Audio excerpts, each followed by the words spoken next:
This is Duke University.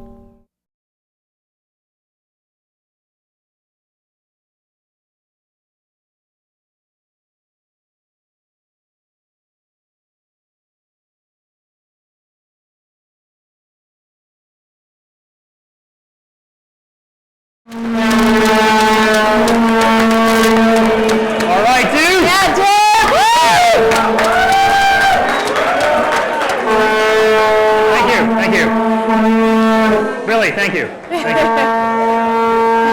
Thank you. Thank you for whoever said that. Thank you. All right, welcome to the 2010 Duke Startup Challenge Elevator Pitch Finals. We are so excited about tonight's events. Thank you guys for coming out. We're really excited. This is going to be a great show. So Tonight, pitching, we have some of the most incredibly ambitious entrepreneurial students here at Duke. Yeah, as Megan said, you're about to hear some great pitches. I've been listening to some of these for the past 2 weeks, and I've been blown away. I think these guys are really talented. They've prepared a lot, and I think you'll really enjoy tonight. My name is Jonathan Lee, and I'm a second-year student at the Fuqua School of Business and one of the co-presidents, thank you, of the Duke Startup Challenge. My name is Megan Gallagher. I'm also a second year at Fuqua. I'm also the co-president of the Duke Startup Challenge, and it is our pleasure to be your MCs for this evening for what is the 5th annual Duke Startup Challenge Elevator Pitch Competition.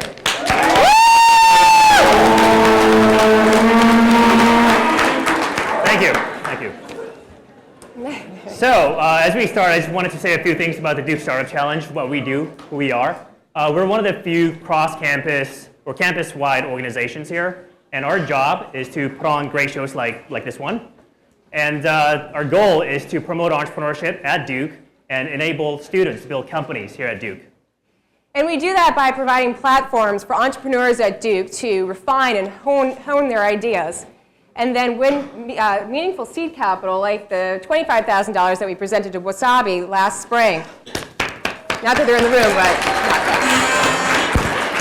So over the course of our history, we have given away over $500,000 in cash and prizes, and we've had hundreds of teams pitch.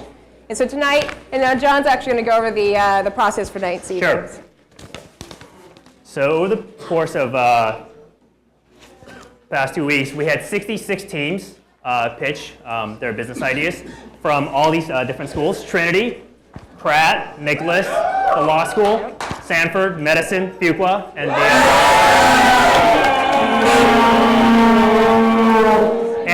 this is how they got here. It was a long journey, fierce competition, 3 specialty tracks and 5 functional tracks. And what I'm really excited about is the number of undergraduate-led teams and women-led teams, as you can see.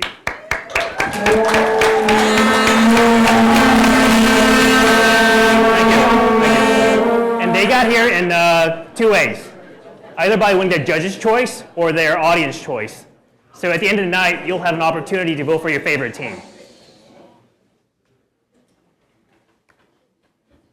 And these, your finalists for the night, these are the heroes. Let's give them a hand.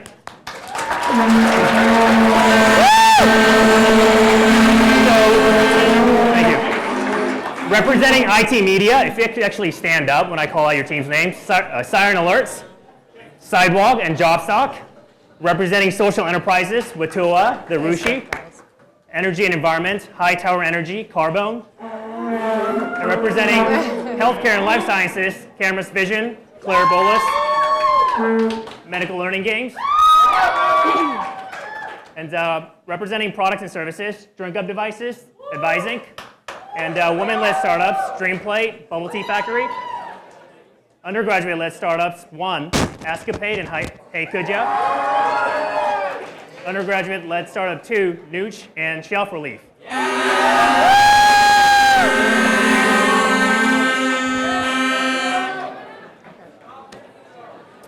And before moving forward, I just wanted to thank our sponsors, without whom this event would not be possible. These are companies and firms that sponsor entrepreneurs, and especially entrepreneurs at Duke. So let's give them a warm hand.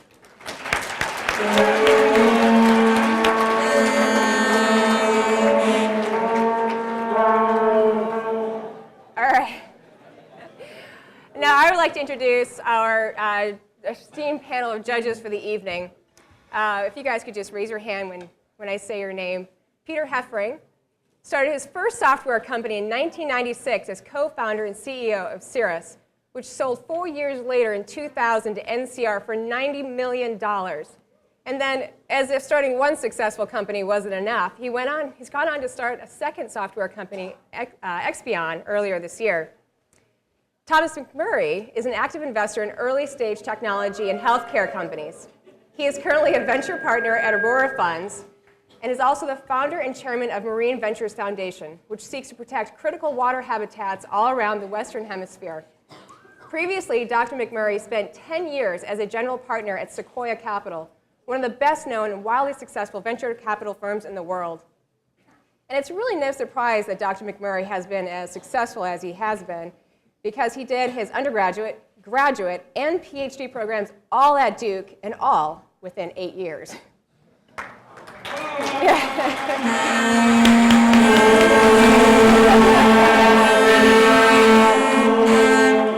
Okay. Christy Schaefer is the former CEO of Inspire Pharmaceuticals, which is located in RTP, has over 240 employees, and has been named Best Place to Work in North Carolina. Now, for those teams pitching tonight, I know it's tough to pitch your business idea in 60 seconds for $5,000, but it's Christy Schaefer who can really relate to you, because she's had to pitch Inspire Pharmaceuticals to investors and raise over $400 million in multiple rounds of private and public offerings.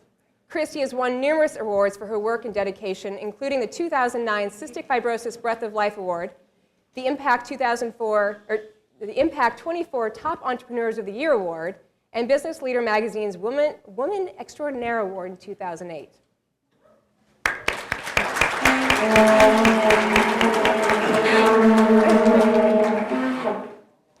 It works. Okay. Last but certainly not least, I would like to introduce David Thacker, our keynote speaker for the evening. David is currently an associate partner at Greylock, another one of the world's most renowned VC firms, and his areas of focus include consumer internet and enterprise software. He has played a key role in Greylock's investment in Cloudera and Pandora, and he's played several major roles at Google prior to Greylock. He's also worked at Credit Suisse, IBM, and Electronic Arts. He graduated with a BA in computer science and economics from Duke University and holds an MBA from HBS. And now Jonathan has a few words to share about David as well. So before I invite David up to the stage, just wanted to say a few words about David. I met David for the first time back in March in San Francisco with EVCC. The EVCC, for those of you who don't know, is the Entrepreneurship and Venture Capital Club here at Fuqua. And we do these week in city trips to learn about VCs and startups.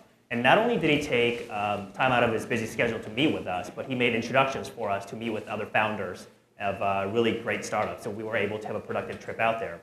And this summer, when I was interning in San Francisco, I got to have breakfast with David. And during the meal, he said that he wanted to kind of bridge the gap between Duke and Silicon Valley. He wanted to connect Duke entrepreneurs with Silicon Valley investors. And I think that's one of the reasons why he's here tonight. So as he comes up to the stage, let's give him a warm hand.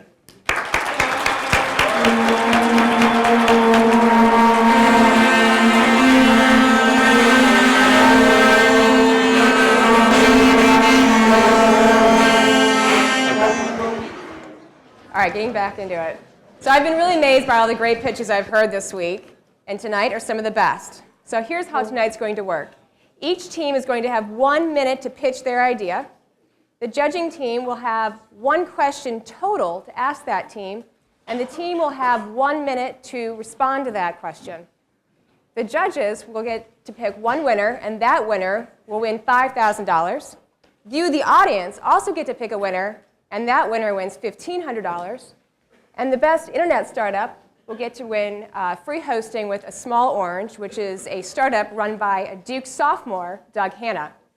Make sure you stay to the end, because we are not only raffling off an Apple TV, but we are Doug Hanna from A Small Orange is hosting an after party out in the Mallway. And we actually ask that you, the audience, help us with one other thing tonight. All right, so as Megan said, after 1 minute, we'll show you a stop sign that looks like this. If you were here last year, I'm sure you saw this really large stop sign. Yeah. So when you see this, you say, no, you say, right, without blowing in your No vuvuzela. vuvuzelas, guys. So let's practice without blowing your vuvuzela. So Megan, can you give us a pitch? Hi, my name is Megan Gallagher. I have a really amazing business idea which is going to have incredible hockey sticks. Without blowing your vuvuzela. So that was a decent pitch. Not great, but Not bad? That was Okay. all right. Okay. All right. So with that, we're going to start our competition. Let's get it started. Woo!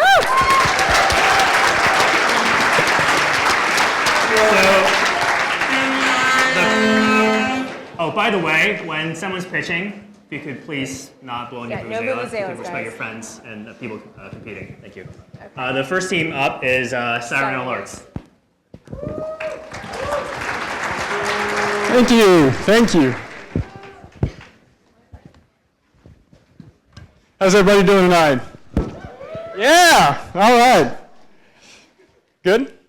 All right. All right, so here's the problem. You go to a restaurant, you get a pager. Now these things can be 50 to 90 bucks. They get lost, stolen, broken.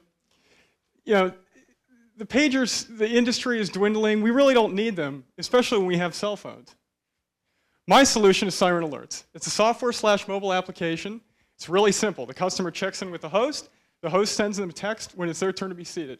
Smartphone users can see where they are on a list in real time, as well as their average wait time. Real easy, subscription-based model, monthly or annually. This is a practical, simple, and scalable idea. It allows customers to roam more than 100 yards, and it allows businesses to monitor throughput more accurately.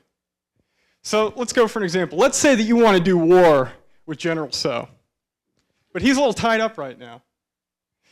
Well, Siren Alerts allows you freedom. Freedom for your girlfriend to drag you here. What you really you don't want to end up here.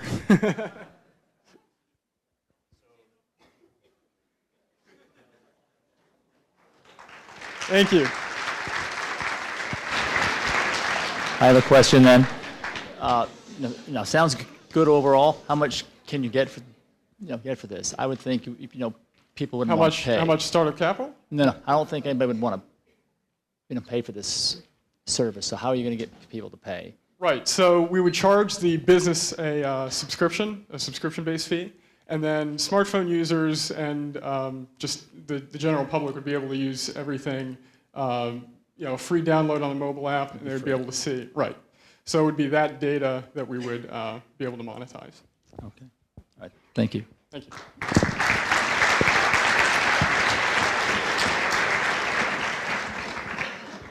And next up is Watoa.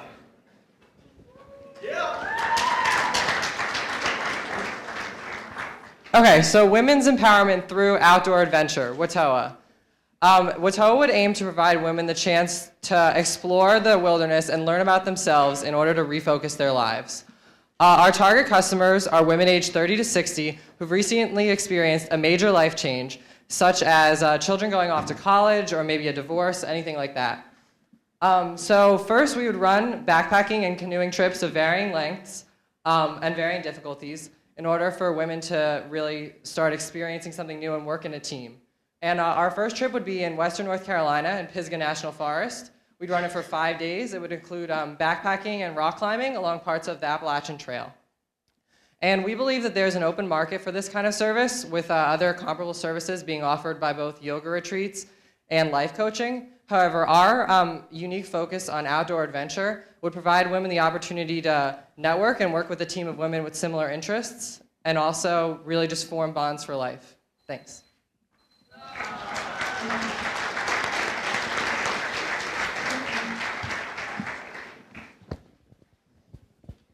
How do you find like-minded women? Well, right now, actually, my program, our co-director is running a trip right now for Project Wild, and it's actually for their staff development. But they've already run a trip like this in the past. It was with divorced women last year, and it was very successful. So basically, it's just if we really believe that there are people out there with the mindset that they want a challenge that's not just a life coach or not just counseling or not just finding a new job. It's like doing something different and there's a huge environmental movement right now. We really believe that there are plenty of both men and women, but we're targeting women here. And we really believe that there are lots of people of similar mindsets. If you want to do this kind of trip, like it takes a certain kind of person, and we really believe that like that's a unique market, and so it's pretty self-selecting.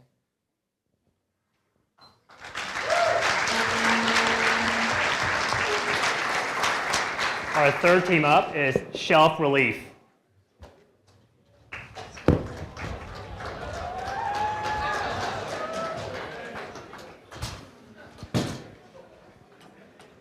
These books are worth nothing. How many of you here are Duke students? Raise your hands. All right, today we are not here for us. We're here for you. We all know that textbook prices are over the top. The textbook bookstores prices are ridiculous. And when you want to sell it back, they pay you in $1 bills.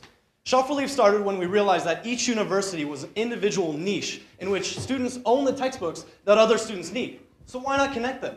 And why aren't students selling them right now? And so we found out that there were several reasons. One is it's hard to find and meet this other person. You know, have cash in your pocket and pay them and do it over and over again each semester. Shelf Relief lets students post their books online, they get paid through PayPal, and the book's delivered through on-campus mail within 2 days. No need to wait for your book, and no need to ever meet this other person. In addition, Amazon's transaction fees are twice as high as ours. That's ridiculous. That's why you need us. We believe that we are solving an old problem with a few brilliant new ideas. We believe that we can save students time, energy, and money. Want to check us out? Go to shelfrelief.com right now. Thank you.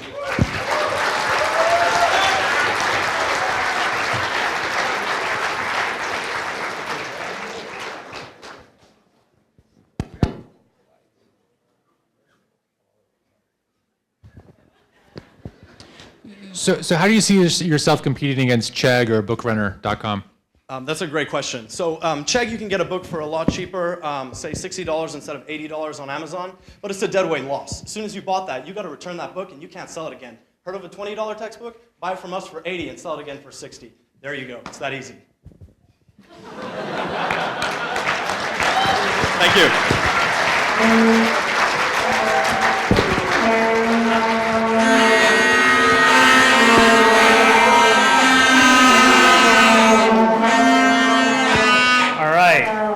Thank you. It was great. Our next team is Streamplay. It's hard to follow that. Hi, I'm Brooke Hensey, and I want to change the way America finds healthy food. I'm allergic to wheat and eggs, and my husband's diabetic. It's very difficult for us to find food vendors that can meet our needs. Unfortunately, we're not alone. There are 800,000 consumers in Atlanta that fit our total addressable market. For them, we're creating DreamPlate.com, an online food review website that allows users to create their own customized dream plate based on their unique food preferences. From there, they can search for food vendors that meet their needs, and they can also see reviews from other users similar to them. Our short-term revenue model is targeted advertising. But in the long run, we want to create an e-commerce component within the site that actually allows vendors meeting the needs and wants of our consumers to market to them and transact with them all in one place. We plan to launch our beta test in Atlanta by January, and $5,000 would allow us to finalize all the design to make our dream come true by graduation.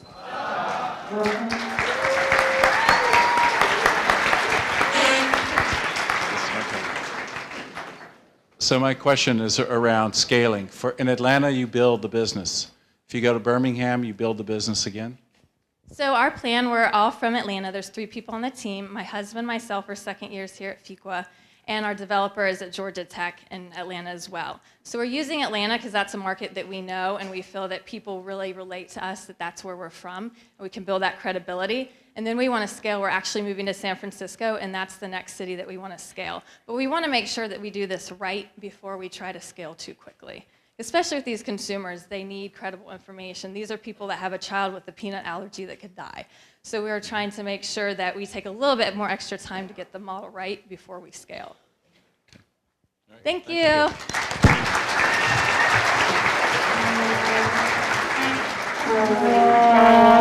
The next team up is Bubble Tea Factory. Hi. When I studied in Europe, I noticed that people consume a lot of coffee and tea, and they are always looking for new flavors. But there's no proper bubble tea house in Europe, so we want to introduce bubble tea experience to European market. We think bubble tea it fits in Europeans' laid-back, relaxed lifestyle. It's fun, it's exotic, it's fresh. We did the first marketing trial in Rotterdam, my school. It's extremely successful. People love it. They like flavor, and they think it's a good substitute for their daily coffee and tea consumption. So based on that, we think our target customers would be internationals who are open-minded. They enjoy trying different stuff. And our first market would be in Holland because of that personal network.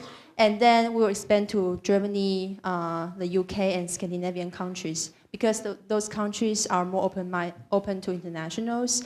And our first year revenue would be around 140,000 euros. Thank you.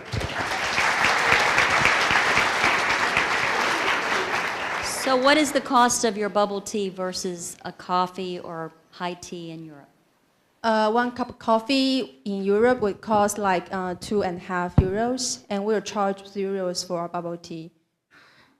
Because 3 euros for the bubble tea. So it's a little bit higher because it has bubbles in the cup. So we can charge the premium of it. So any chance to, why not start in the United States as a...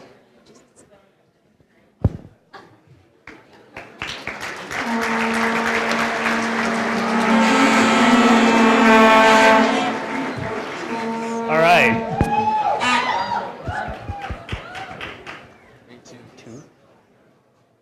We're going to have to steal that away from you for a second. Thank you.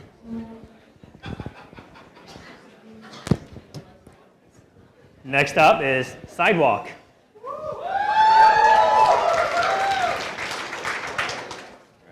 Sidewalk is real-time, on-demand promotions for small businesses.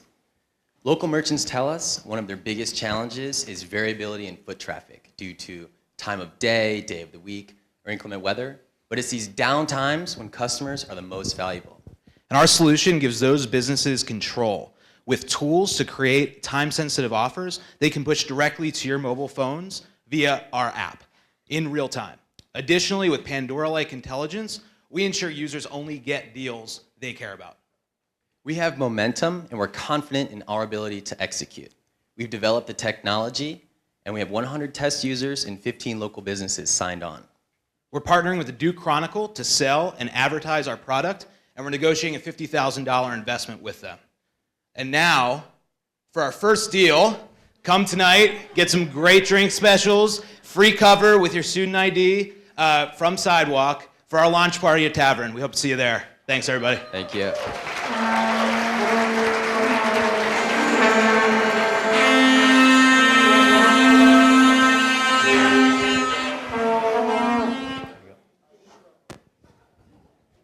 How do you differentiate this, with all the location-based services? There's tons of them out there. It sounds good, but lots of them out there right now. Sure, we understand it's a saturated market. Right now we're focused exclusively on the college market, and we think we can scale through our relationships with newspapers because they'll advertise and sell for us, both to the students and then selling to their advertisers. Yeah. So not only do college students have the flexibility in their schedule to actually meet the needs to solve the variability problem for small businesses, we also think that a lot of the bigger players here, Groupon, Facebook, who are coming out with their deal sites, they're going to focus more on Starbucks, McDonald's, things like that, and once again, the local businesses will be underserved. So we're really going to focus on making sure we solve their problems, and this is a big one for them. Thank you.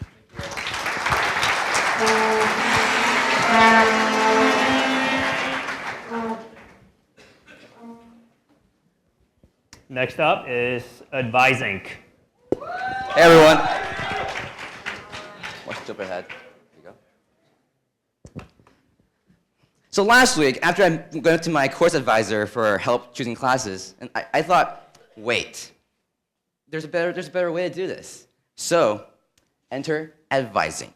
Advising uses predictive analytics and past course data 2, analyze student behavior and trends. It's very easy. This is good for students, universities, and recruiters. This saves time reading and writing reviews. It saves money doing research and education. For example, this is very, very, you can make a lot of money with this, okay? For example, 10 years ago, when Google came along, before that, you went with hits for page rankings. And Google came and changed everything with a smart algorithm. This is what we're doing. This is a smart change to something that already exists. Duke is already on board with us, right? They want us to analyze their focus program to see the effects in career placement or grades. And other universities are ready to join in. So stop wasting your time. Join advising, think differently. Stop wasting your time.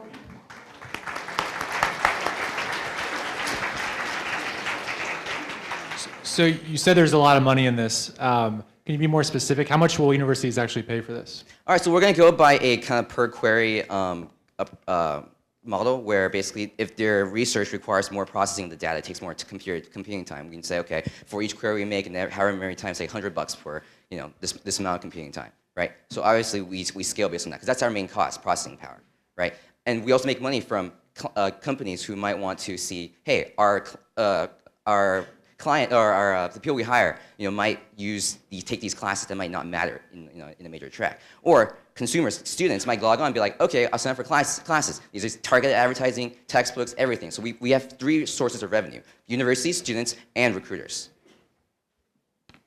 Thank you. Thank you.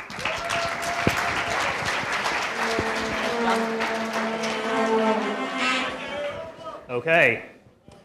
Next up is Claire Bolus.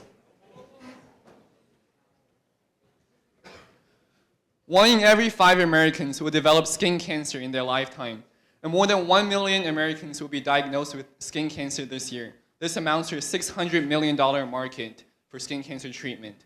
Our product, Clear Bolus, is a fully transparent, patent-pending bolus developed by a radiation oncologist here at the Duke University Medical Center.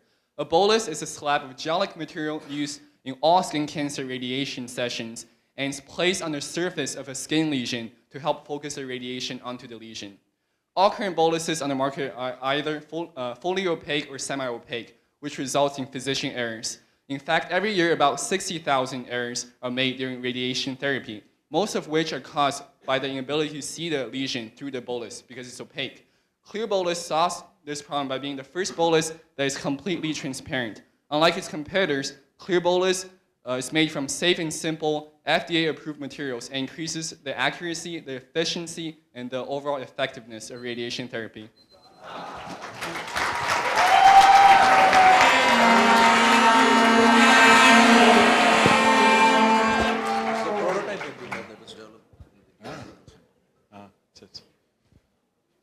So what is the regulatory path for this product? This is a Class 1 device, and right now it's patent pending. 3 responses have gone to and fro from the radiologist and the patent office. And being a Class 1 device, no pre-market approval is required. You can hit the market directly. And it's made of FDA-approved material, so there's absolutely no more wait. We're just waiting to hit the market. We're just waiting for the patent so that no one else dives in and tries to copy our idea.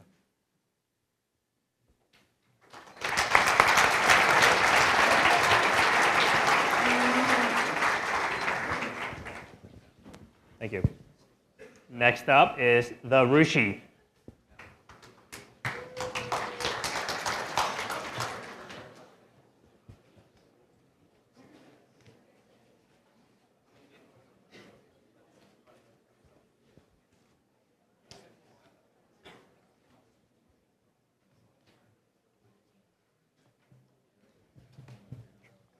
Whenever you're ready. Define me. I am first a Christian, second a woman. My name is Camila, and like 72% of young Christians, I am less religious and more spiritual. And I am seeking a unique way to grow outside of church. Despite the number of Christians, there are few mainstream resources for those who define themselves as I. The Rushi, a magazine and social site targeting ages 16 to 24, will like Cosmo sell a lifestyle and spark discussion in a high-quality, modern but multicultural, spiritually focused format. Most female Christian sites and literature cater to girls under 14 or their mothers. Because the gap is so evident, editors of other magazines, writers, web developers, and even some celebrities are participating in the development of the Rushi. We are asking you for $5,000 to help us dive into this $3 billion Christian literature, $45 million magazine industries, relying on advertisement and subscribers, as well as lesser revenue streams.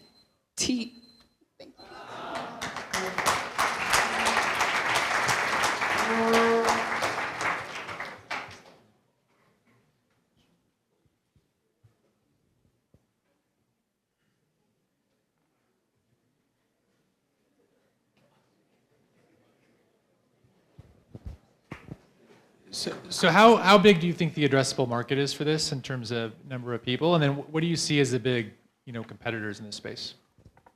So right now, there are not very many competitors at all.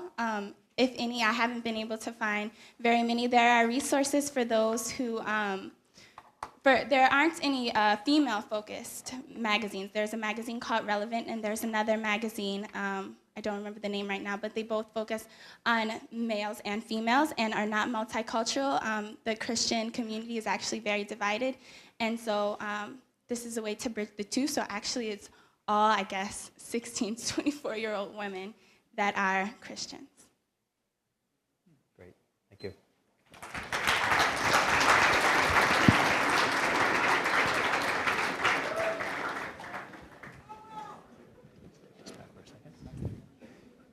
One second for you.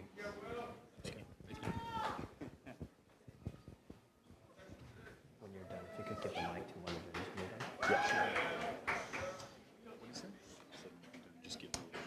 Now up is High Tower Energy, whenever you guys are ready. High Tower Energy provides energy storage solutions for grid stability and renewables integration. Pumped hydro is currently the only economically viable form of energy storage. It's cheap, it's proven, it's 80% efficient system-wide versus 35% for fossil and nuclear generation. But the number of reservoirs in the US with adequate height differential have been exhausted. So at High Tower, we take a different perspective, seeing potential in the nearly 100,000 out-of-service water towers as batteries to charge our transition to a low-carbon economy. The past decade's shift from monopolistic utilities and greater focus on intermittent renewables requires distributed resources and energy storage.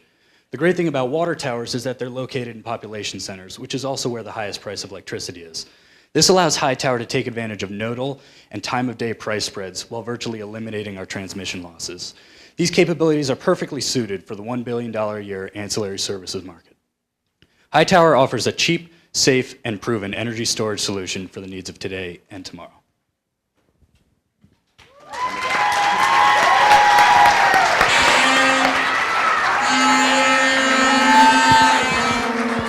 Got some questions?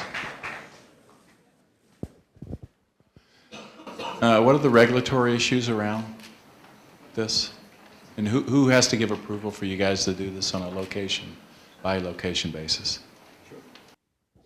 So there's a couple different overlapping regulatory environments. There's FERC, the Federal Energy Regulatory Commission, and then we'd be competing mostly in competitive markets and deregulated markets. So there's independent system operators, which coordinate the financial and physical coordination of electricity.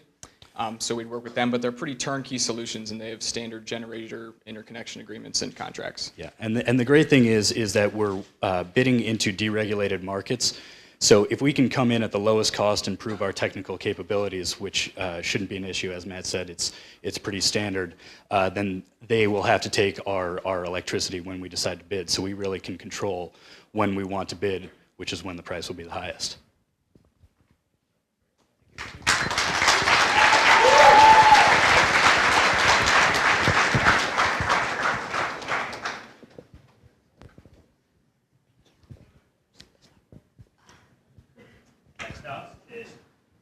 Next up is Drink Up Devices. When a home brewer first opens a bottle of fresh beer, a bar goer thinks the drink is a bit weak, or a college student is handed a mysterious red plastic cup. The same question is asked: how much alcohol is really in this? I'm Margaret Upshur, a BME and Econ undergrad, and along with Ricky Marin, an ECE undergrad, we have developed a device capable of accurately measuring the alcohol content of beverages. We currently have a prototype and estimate production at $5 per device. We believe the most potential lies in the home brewery and winemaker markets, a $500 million per year market. If we can infiltrate just 5% of this market and sell the device at $20, we're looking at $5 million per year in revenue. Currently, no device exists that is as simple, instantaneous, and intuitive to use as the one we have developed. With your help, we are looking for funding to further protect our intellectual property and to improve our prototype for display at the industry's trade show. Thank you.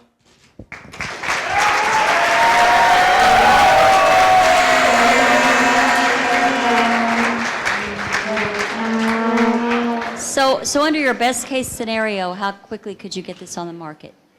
Right now, we are in the process of filing a provisional patent, and we've been talking to manufacturers. So I think best case scenario, it would be within a year from now. Thank you.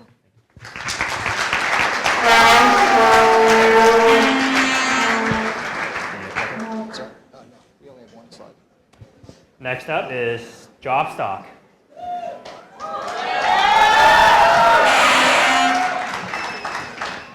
In today's job search, there is a huge disconnect between active job seekers and employers, and the result is an inefficiency in time and money from both ends. JobStock will drastically reduce the resources drained by both employers and job seekers. Like LinkUp, we directly comb and data mine company career pages for job opportunities, but with one significant advantage. We show jobs rather than listing them. We've created We've created a map that displays the companies or the competitors of each company.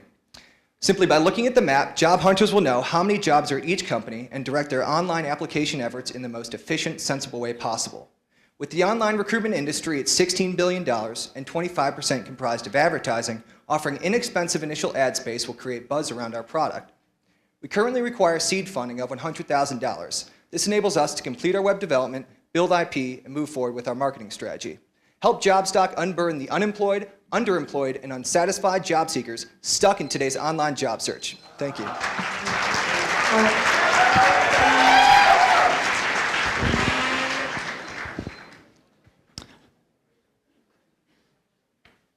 like the model, but how do you advertise this with all the competition? You know, tons of money to get out there so people can see who you are and find you in this crowded market. So one of the problems is, of course, building traffic at first. And what we want to do is talk to niche job aggregators, such as pharmaopportunities.com. So the real estate on this map, such as the biotechnology sector, which you can zoom in, is going to be really attractive to them. So we get them to advertise to us. We basically use a pay-per-click advertising model so that people whose job stock rank, so people who are very interested in that company or that sector, are going to be associated with that job, and then we allow them to move forward. So in the college realm, using something like e-recruiting and licensing this technology out to them is one of the ways to get in the door, especially at Duke University. Thank you.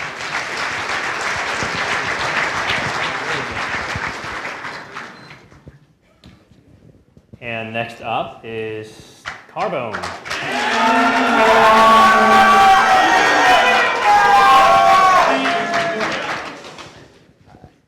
Hi, my name is Kenny Gould, and I'm here to talk to you guys tonight about Carbone. At Carbone, we recycle waste animal bone for use in modern electronics. We've discovered that animal bone mimics the porous carbon electrode, a chief component in batteries. We simply remove the porous carbon electrodes, which are inefficient and expensive to produce, and replace them with bone. We have an organic battery. The market for our batteries is $16.9 billion and will continue to grow 2% annually over the next 5 years.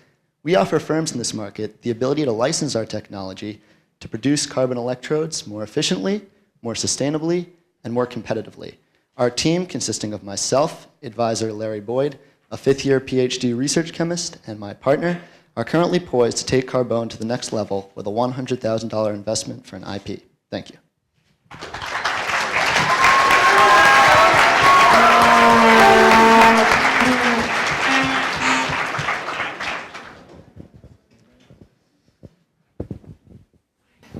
So where do you plan on procuring all your bones?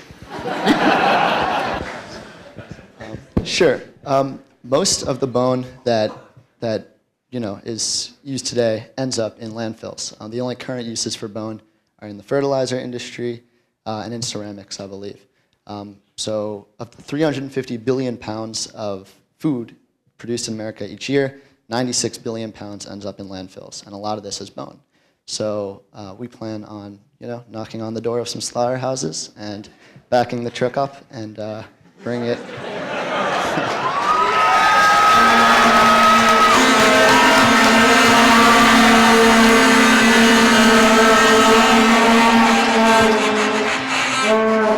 All right. Next up is Cameras Vision. Hi, everybody. My name is Roberto Alfaro, and I'm one of the founders of Cameras Vision. We have a device that can actually help ophthalmologists in their objective to stop the loss of vision caused by glaucoma. Now, glaucoma is the second leading cause of irreversible blindness in the world, and currently all treatments for it fail to control it. Well, we have the first device that can, first time that can actually treat it accurately for every patient and circumvent a lot of the complications associated with other surgeries, as well as being implanted in 1/3 of the time of other procedures. This can actually revolutionize the way glaucoma is treated today. Now, we already have proof of concept and 2 patents issued. In 2013, we estimate the market to be 4 million people in the US, and 680,000 surgical procedures is our addressable market. We actually have a prototype with us here that I'd like to show each of you and discuss this business in further detail. Thank you.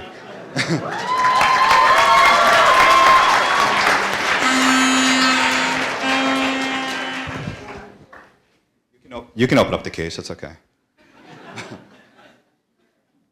So device regulatory pathways have become more difficult in the past year or two.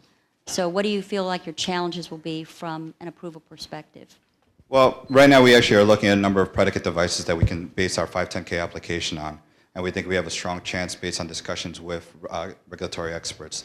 But at the same time, we're also anticipating a potential PMA process and putting that into our long-term plan, as well as our funding requirements. Thank you.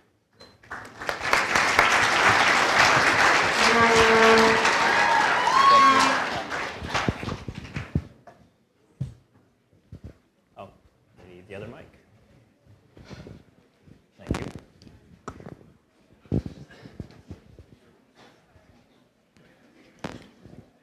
Next up is Hey Kudya.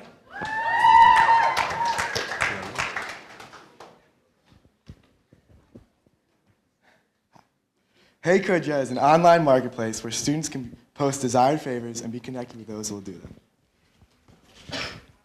It's a productive social network where students are linked for mutual gain. Here's how it works. A poster logs in using their secure Duke Net ID and posts the favor they need and how much they're willing to pay in one of the designated categories. Then somebody else can log in or can be alerted based on notification preferences that enable them to work when they want and at the price they want. The connection is made and posters pay through Flex or online methods, and doers receive cash upon proof of completion. Our level network system would ensure that the more sensitive tasks, like moving your car, are only filled by trusted users. Every college student, whether they're busy or lazy, could use some help shortening their to-do list. We actually didn't plan this, but it exemplifies the need. All the pieces are in place to get this website started, and we've gotten nothing but positive responses through our market research thus far. Once implemented, we believe this will be easily transferable to other campuses and mobile support. Hey, Kudya, everybody knows.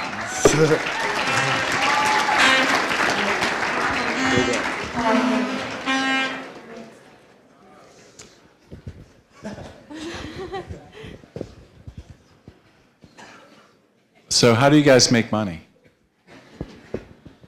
So we would actually have this system where the poster that would pay online using either credit card or Flex, and then we would take a cut, a small cut, and cash is much more valuable to students on campus, so then we would then pay, upon proof of completion, the student that had done the task in cash. So that's all. Thank you. Thank you.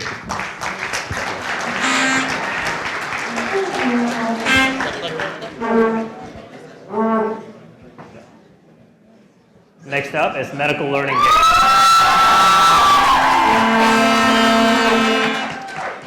So what if a game could save a life? In the next decade, there's going to be a shortage of over 90,000 physicians. And the issue, the bottleneck, typically half of medical education relies on real-life training. And due to the trends stated before, we need to put even more people in this room. How are we going to accomplish this? The solution is we use gaming technology to address the bottleneck in medical education. And I've done this. Based on my experience at EA Sports in the Madden football game, I then took this experience and led a team to create Burn Setter, a medical learning game to train professionals in the state of Florida to test this theory, if you can use game technology to train a serious matter. It was successful, and it was even more so. Not only were we able to train medical professionals, we were able to train people with no medical experience how to manage burns without setting foot in a hospital. Gaming technology is the answer to the healthcare education bottleneck.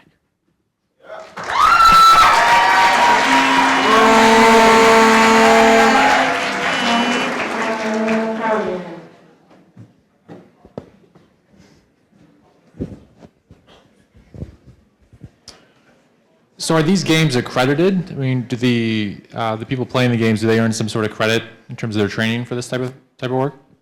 Sure. In this particular case, Burn Center was created in association with the American Burn Association, and there was 8 CME credits attached to it.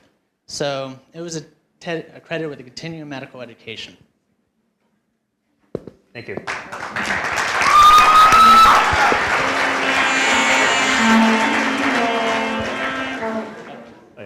Great. Next team up is Nooch. Nooch is a revolutionary new money transfer system that allows users to do it on a peer-to-peer basis. Today, people carry cash far less than they used to with the ubiquity of credit cards and debit cards. That can make cash quite the commodity. So what happens when you and 10 friends go out to a restaurant, somebody forgets cash, and the waiter doesn't want to split the bill 10 ways? One person puts it on their credit card, and 9 people get a free dinner because no one actually pays. So never accept that excuse again, because Nooch will allow the instant, secure, and simple transfer of any amount of money. Nooch will utilize the 500 million plus names and profiles on Facebook to allow any user to easily find the recipient and then assign that money to that Facebook account, where the recipient can instantly, quickly transfer it to a savings account or withdraw it whenever they want. Competitors like PayPal are not peer-to-peer friendly. They're made for the impersonal online marketplace. That way, they have to charge high fees to mitigate any risk they have. Nooch will attract users because it will be simple and will allow anybody to use it because of our low fees and our peer-to-peer nature. Thank you.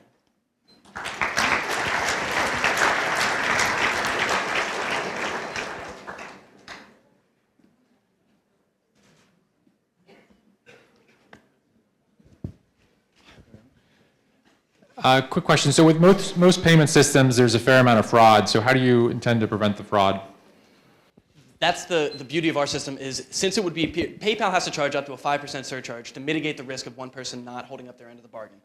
The idea of that is if you're on Amazon, you can pay a marketer or, a business, and that's how the transaction works. In this case, the peer-to-peer nature means that I can trust the person I'm sending it to, so the risk is therefore so much less significant of fraud that we can charge lower fees. To directly answer your question of how we address the fraud, we need a crack team of engineers to make us the best software in the industry.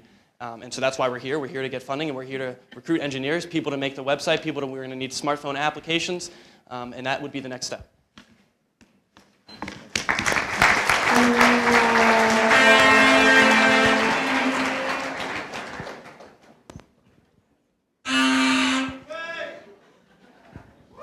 Next up is Askapade. Hi, I'm Wei, and I'm the founder of Askapade.com. Askapade is the most fun way to ask your friends for help. We notice that people don't like asking for help much. They're either too shy to ask, they don't want to bug their friends, or they think they can handle it. But at the same time, we love helping people. So there's a huge gap here. We love to help, yet we don't like to ask. Askapade bridges this gap by building a social game around asking your friends for help. On Askapade, you can send your friends requests for help and keep track of who's helped you with what. But here's what makes Askapade more fun than Facebook questions and Yahoo Answers. Your friends can thank you with virtual gifts. So the more helpful you are, the more gifts you collect. And then you can share this page to show off just how helpful you are. But here's the best part. We're launching Askapade's public beta today. So go to Askapade.com, sign up, and try it out for yourself. And please, let us know what you think. Thank you.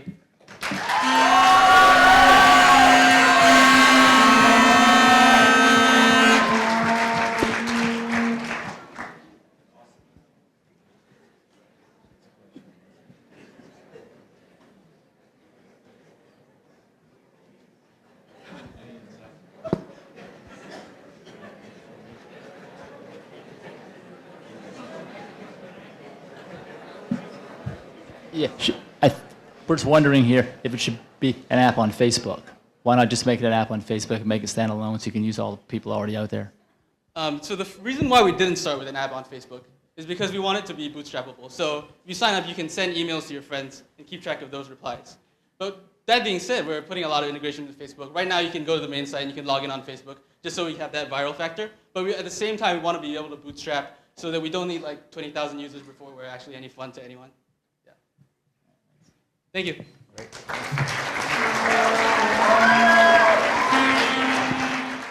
Produced by Duke University. Online at duke.edu.